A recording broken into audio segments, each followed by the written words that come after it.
The prophet stories are amazing,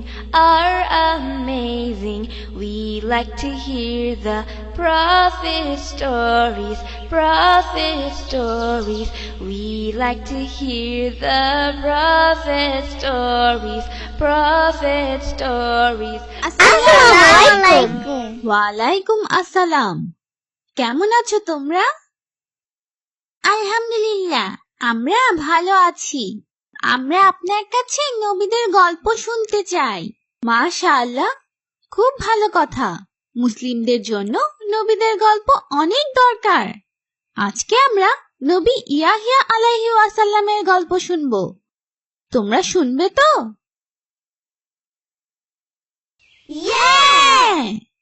চলো তাহলে শুরু করি।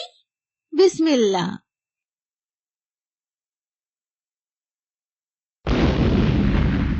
বছরের পর বছর বনী ইসরায়েল খুব খারাপ ছিল। তারা আল্লাহর কোনো কথা শোনেনি। এমনকি তার নিজেদের সুবিধার জন্য আল্লাহর অনেক নবীদের হত্যা করে। দিনের পর দিন তারা অহংকারী হয়ে ওঠে।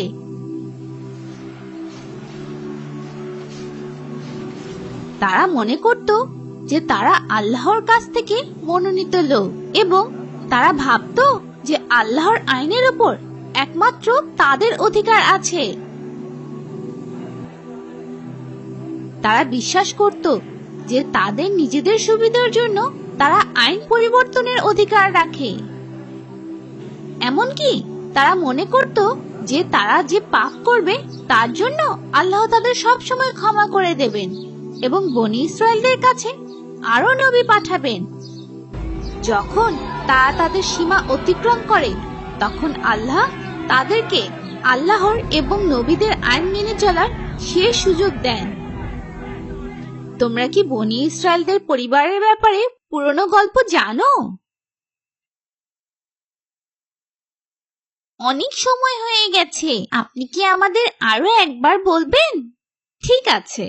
এটি নবী ইব্রাহিম আলাইহিস সালামের সাথে শুরু হয়েছিল। তার দুই ছেলে ইসমাইল আলাইহিস সালাম এবং ইসহাক আলাইহিস সালাম। প্রায় সব নবী যাদের কথা আমরা আগে জেনেছি তারা ইসহাক আলাইহিস সালামের বংশধর, কিন্তু ইসমাইল আলাইহিস সালামের বংশে নবী মুহাম্মদ সাল্লাল্লাহু আলাইহি ওয়াসাল্লামের আগে কোনো নবী আসেনি। আজকের গল্পে আমরা জানব কেন আল্লাহ তাআলা সর্বশেষ নবীকে বনী ইসরায়েলদের মাঝে পাঠাননি।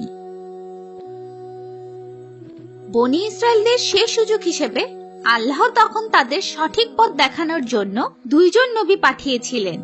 এই দুইজন নবী হলেন নবী ইয়াহিয়া আলাইহিস সালাম এবং ঈসা আলাইহিস সালাম।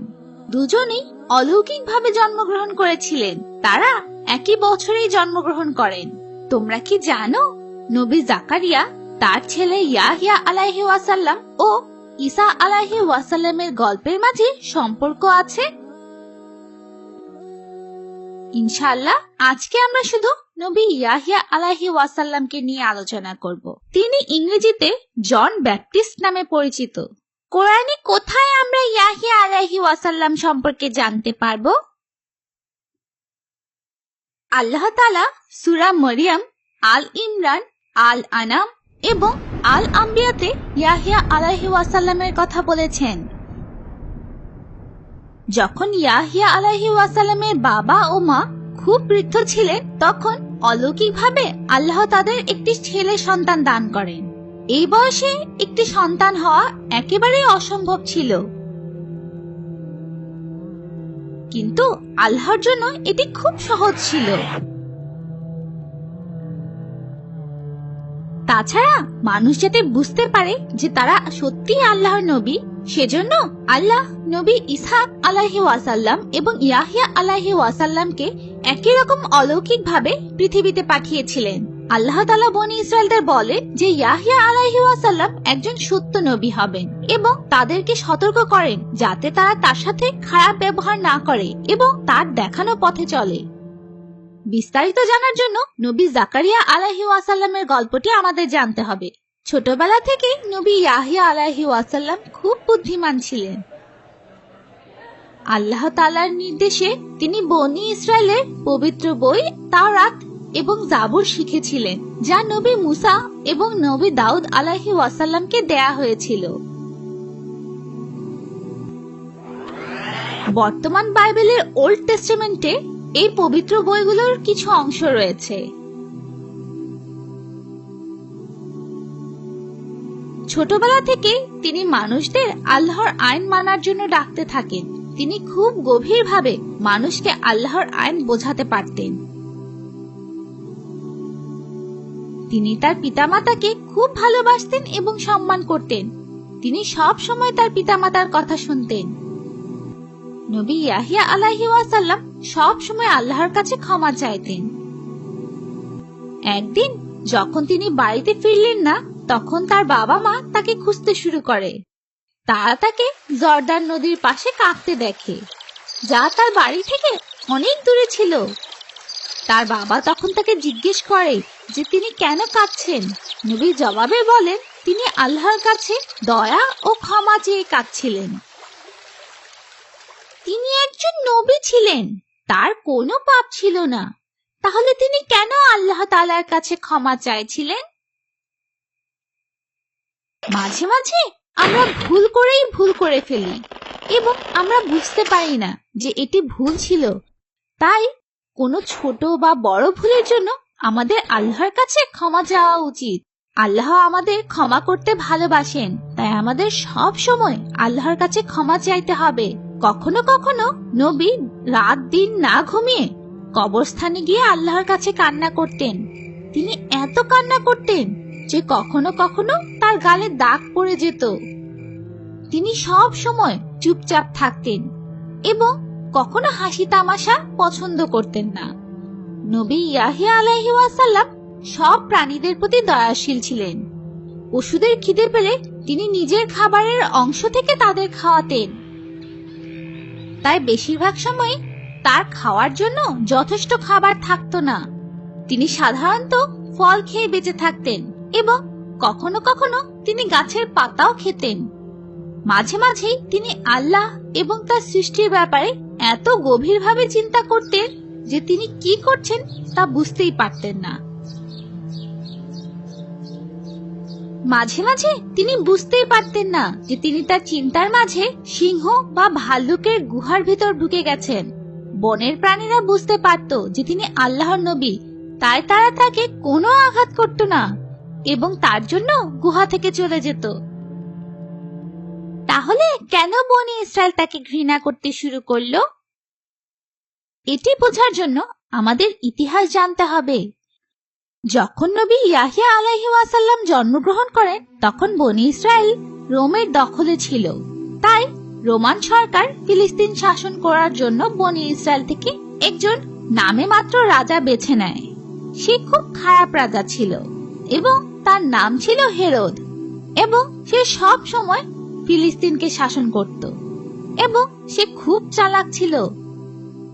সে রোমের রাজা এবং বাইতুল মুকাদ্দাসের ধর্মীয় গুরুকে নিজের সুবিধার জন্য খুশি রাখত।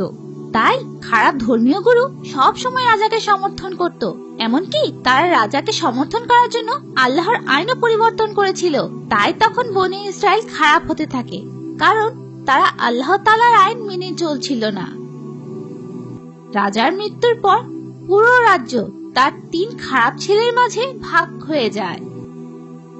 সেই খুব খারাপ ছেলেদের মাঝে একজন ছিল এন্টিপাস, যে ফিলিস্তিন শাসন করছিল।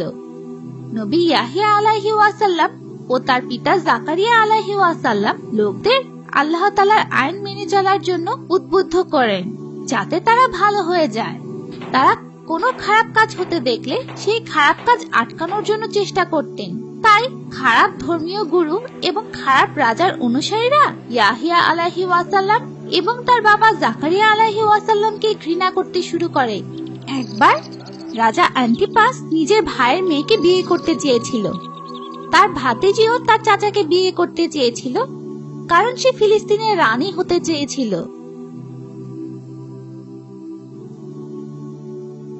কিন্তু আল্লাহ তাআলার আইন অনুযায়ী তারা পরস্পরকে বিয়ে করতে পারে না, কারণ তারা সম্পর্কে চাচা ও ভাতিজি ছিল।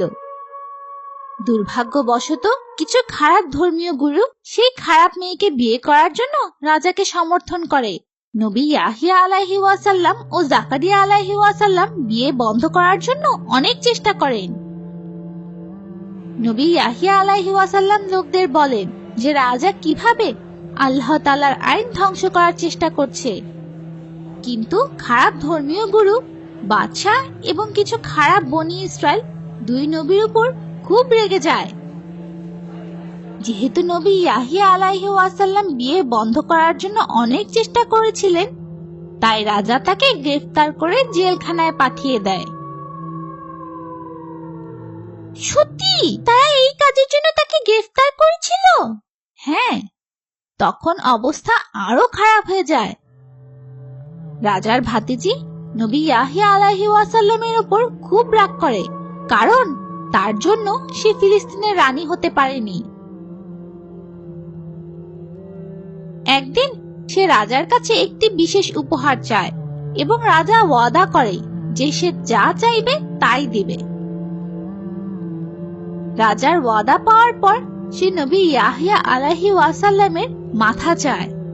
রাজা যে ওয়াদা করেছিল সেটি পালন করার জন্য তার লোকদের ইয়াহিয়া আলাইহি ওয়াসাল্লামকে মেরে ফেলতে বলে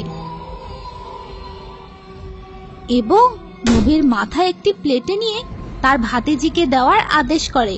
এটি বনী ইসরায়েলদের নির্মম কাজের একটি উদাহরণ। বনী ইসরায়েল এত খারাপ হয়ে যায় যে তারা তার পিতা নবী জাকারিয়া আলাইহি ওয়াসাল্লামকেও মেরে ফেলে এবং এটি তাদের সবথেকে বড় ভুল ছিল। আল্লাহ তাআলা এত দয়ালু ছিলেন যে তিনি বনী ইসরায়েলদের নবী ঈসা আলাইহি ওয়াসাল্লামের মাধ্যমে নতুন আইন পাঠিয়েছিলেন, তাদের ভালো হওয়ার সুযোগ দিয়েছিলেন।